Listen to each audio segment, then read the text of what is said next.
Dejando a un lado el lenguaje cinematográfico, hablar de la película Sonríe desde lo que es. Hablar de enfermedades mentales, hablar de traumas y del pasado que a veces no podemos soltar. Pero primero, la sinopsis. Tras presenciar el dramático incidente sufrido por un paciente, la doctora Cutter empieza a experimentar hechos aterradores sin explicación aparente. A medida que el horror se adueña de su vida, comprende que la respuesta está en su propio pasado. Como personajes tenemos a la doctora Cutter, quien es la principal, Laura, quien fue su paciente, Trevor, su prometido, Joel, su ex, Robert Taylor, quien es como su jefe, Greg, cuñado, Holly, hermana y su mamá. Primero que nada, y el por qué no hablaré de ciertos detalles de la película, es por el hecho de que este género no me gusta para nada. En ese momento, Cell sintió el verdadero terror. Pero, por tener un detalle psicológico, creo que le presté más atención al mensaje que a cosas técnicas. Y claro que sí. Entonces, simplemente es mi opinión general sobre el mensaje que dejó la película. Y es que podemos mencionar el hecho de soltar. Primero, hay que recordar algo. Las situaciones traumáticas que vivimos no las olvidamos con terapia. Digamos que aprendemos a lidiar de ello de una forma sana. Dependiendo la persona y la situación que se vivió, pueden existir recaídas o momentos de vulnerabilidad. Eso también hay que tomarlo muy en cuenta.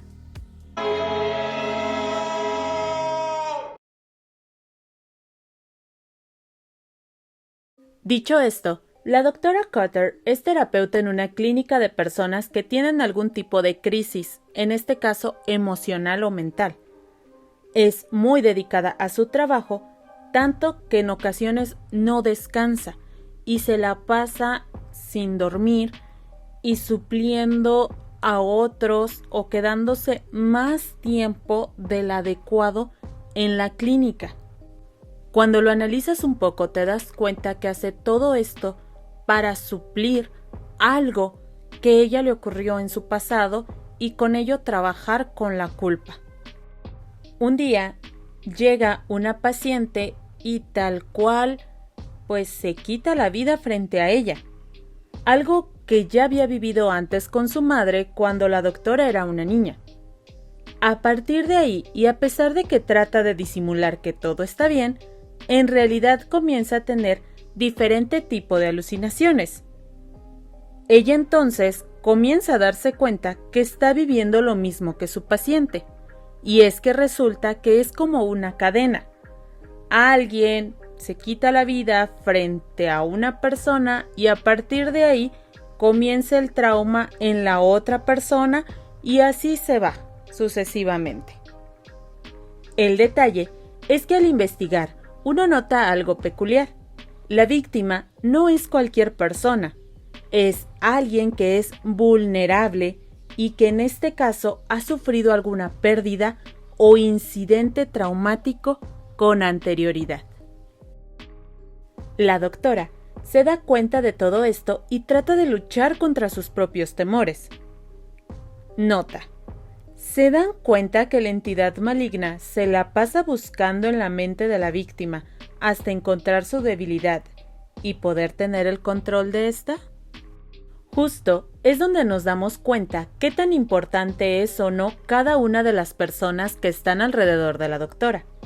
La forma en cómo la familia toma la situación de la doctora, el prometido, por ejemplo, que no tiene el tacto para tratar una crisis y hasta le habla de que le investigó justo en el momento que sus alucinaciones comienzan a aumentar, porque claro, es el momento perfecto para hablar de que te investigué, ¿verdad?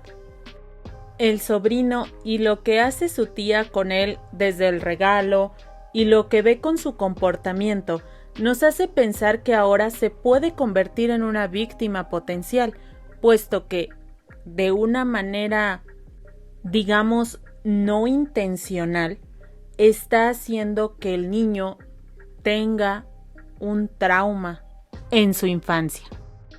De una u otra forma, ella logra hacer las paces con su madre, a quien ella, cuando tenía 10 años, vio cómo tomó pastillas y falleció, culpándose porque en ese momento no pudo apoyarla. Quizá por eso tenía como profesión terapeuta y ayudar justamente en ese tipo de crisis, tratando de suplir esa culpa. Por último, logra desahogarse no de la forma adecuada, aclaro, puesto que como parece que nunca pudo soltar todo, de pronto aplica la del vómito verbal, insultando a las personas. Caso, la hermana. Todo lo que quiso decirle y que al parecer no lo trató al 100% en terapia, lo hizo en 5 minutos, por lo que la hermana decide cortar comunicación hasta que se mejore, pero también no acepta su error. Si hablamos un poco de la relación con el ex, quien es quien le ayuda durante toda la película en la investigación, él tiene una mayor empatía con ella. De cierta manera tratan de ayudarse.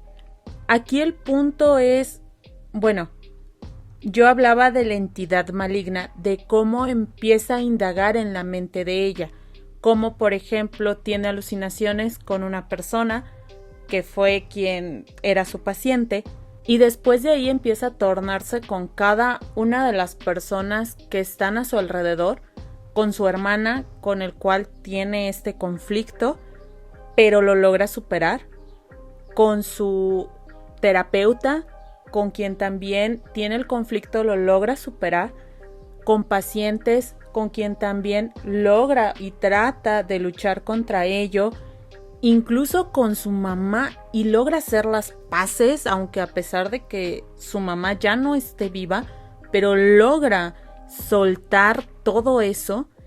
Y por último, tiene este detalle con el ex que hace que se abra por completo y que denote su punto débil, vulnerable. Entonces es ahí donde la entidad logra entrar en ella y apoderarse de ella. Si bien la entidad no es agradable cuando muestra su forma, es una representación de los pensamientos negativos, miedos, temores que pueden controlar nuestra mente y también hasta dónde uno puede llegar si no suelta o supera. Una persona no debería depender de nadie para su estabilidad emocional, y también deberíamos de ser un tanto empáticos cuando veamos que alguien no está bien. En la parte psicológica creo que está bien logrado por cómo se manejan las situaciones. No voy a irme, repito, con cuestiones técnicas, así que, esto ha sido todo de mi parte. Si te gustó el video, no olvides darle like, compartirlo y suscribirte al canal. Nos vemos en el siguiente.